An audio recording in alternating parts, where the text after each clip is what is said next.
Irmãs, a ninguém pagueis o mal com o mal, mas retribuí o mal com o bem. São Paulo, hoje na Santa Missa, insiste para que a gente não deixe o ódio vencer o amor, o mal vencer o bem no nosso relacionamento com o próximo. O venerável Fulton Sheen, que foi um arcebispo muito importante nos Estados Unidos, há poucos anos atrás, ele se perguntava por que existe uma onda de ódio tão grande no mundo moderno.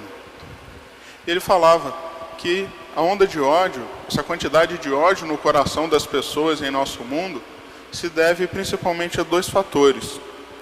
Em primeiro lugar, as pessoas têm muito ódio por causa dos seus pecados inconfessados ou negados.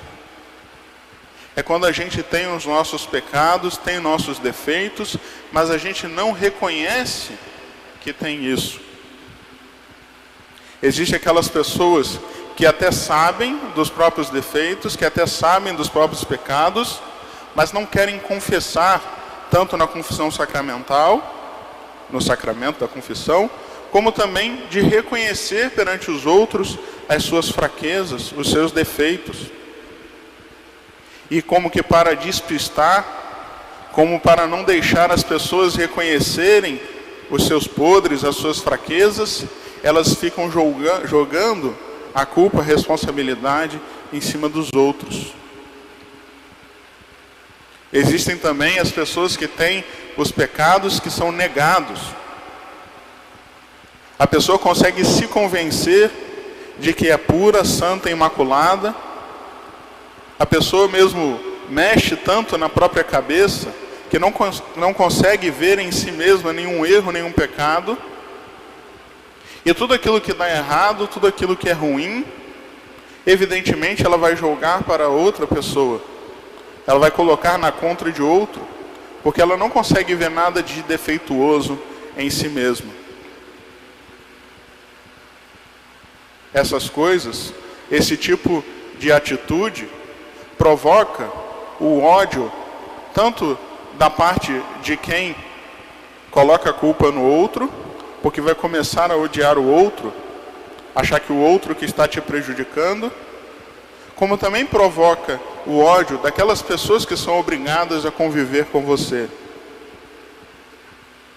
Daí que vem aquela frase do filósofo Sartre, que dizia: o inferno são os outros. Sempre a culpa dos outros. Um segundo responsável pela onda de ódio do nosso mundo é o temor.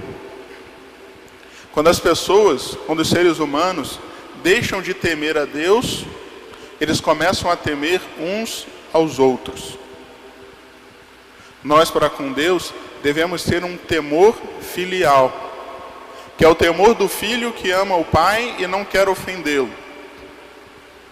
Só que quando isso não existe mais, a gente começa a ter medo de todos os outros homens. Porque a gente sabe que os outros podem acabar, de certa forma, com a nossa segurança, com a nossa independência.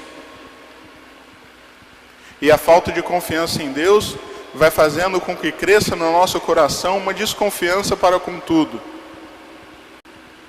E diante da realidade de um mundo tão complexo, tão difícil e tão doloroso, nós transformamos esse temor dos outros em ódio. Com medo de encarar face a face o nosso irmão, a gente transforma ele em objeto do nosso rancor, da nossa raiva. E o ódio, amados irmãos, inicia uma reação em cadeia. O ódio é contagioso. É por isso que São Paulo fala: vamos vencer o mal com o bem. Porque quando a gente retribui mal com o mal se multiplica. A raiva que você tem por alguém faz esse alguém ter raiva por você. E assim essa raiva vai se espalhando. Esse mal vai só crescendo. Não é à toa que nosso Senhor fala que quando alguém bate na nossa face, nós temos que oferecer a outra. Porque somente um grande esforço interior de conseguir retribuir algo de muito ruim com a misericórdia, com o bem, é capaz de estancar, de quebrar essa cadeia de mal e de ódio. Quando o ódio, quando o mal cresce no coração do homem, o homem fica totalmente doente, totalmente tomado. Como o leproso que nós vimos no Evangelho. Assim como a lepra ia destruindo, ia contaminando, ia matando aos poucos a pessoa que estava com ela, assim também o ódio vai destruindo e matando o coração das pessoas que se deixam levar pelo mal. E assim como somente Cristo foi capaz de curar aquele leproso, assim também somente Deus é capaz de curar no nosso coração esse ódio e esse mal. E o venerável Fulton Sheen nos ensina que existem duas considerações que são capazes de fazer com que a gente se convença de que precisamos recorrer a Deus para ficarmos curados do ódio. Em primeiro lugar, nós temos que lembrar que se é verdade que as pessoas às vezes fazem mal a nós, também é verdade que nós fizemos coisas piores ainda para Deus. Se alguém me ofendeu alguma vez, quantas vezes eu não ofendi a Deus? Se a gente fica revoltado porque alguém nos ofendeu sem motivo, nós também não deveríamos ficar revoltados por nós mesmos termos ofendido a Deus, que não só não deu motivo, mas pelo contrário, nos deu tudo que nós temos. Olhar para nós mesmos com humildade, reconhecer a nossa fraqueza e o quanto ofendemos a Deus, é remédio para que a gente saiba perdoar e acolher todo mundo, inclusive aqueles que nos ofenderam. E por fim, imaginemos que alguém seja nosso inimigo e esteja sempre nos ofendendo. No entanto, o pai dessa pessoa é alguém muito bom, que vem suplicar para nós que tenhamos misericórdia, porque ele ainda acredita na conversão do seu filho. Será que nossa misericórdia para com o Pai, nossa compaixão, não seria capaz de nos mover também ao perdão e à paciência para com aquele que erra contra nós? Assim funciona, amados irmãos, aqui na nossa vida. Todas as pessoas do mundo são filhas de Deus. E essas pessoas que nos ofendem, tem também um Pai que vem pedir para nós que tenhamos paciência, que tenhamos compaixão e misericórdia.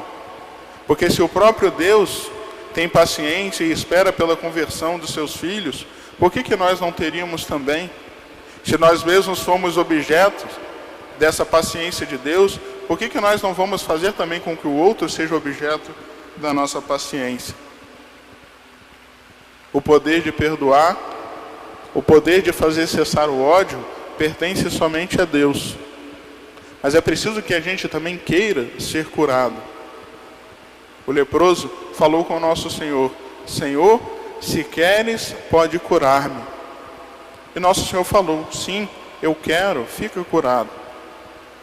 Nós podemos repetir de novo a Cristo: Senhor, se queres, pode curar o meu coração. No entanto, Cristo também poderia nos perguntar: eu quero, e você quer ser curado? Às vezes o que falta é a nossa vontade de encontrar a cura. Portanto, peçamos a Nossa Senhora hoje que nos ensine o amor ao próximo de forma verdadeira. Que a gente esteja sempre próximo a Cristo, de forma a sermos capazes de conceder a todos o perdão. Assim como Cristo perdoou aqueles que estavam crucificando-o, assim como Cristo perdoou a nós, que tantas e tantas vezes caímos, mesmo tendo recebido tantas graças, que assim também nós sejamos capazes de perdoar. Porque na medida em que nós formos misericordiosos para com todos, Deus será misericordioso para conosco. Em nome do Pai, do Filho e do Espírito Santo. Amém.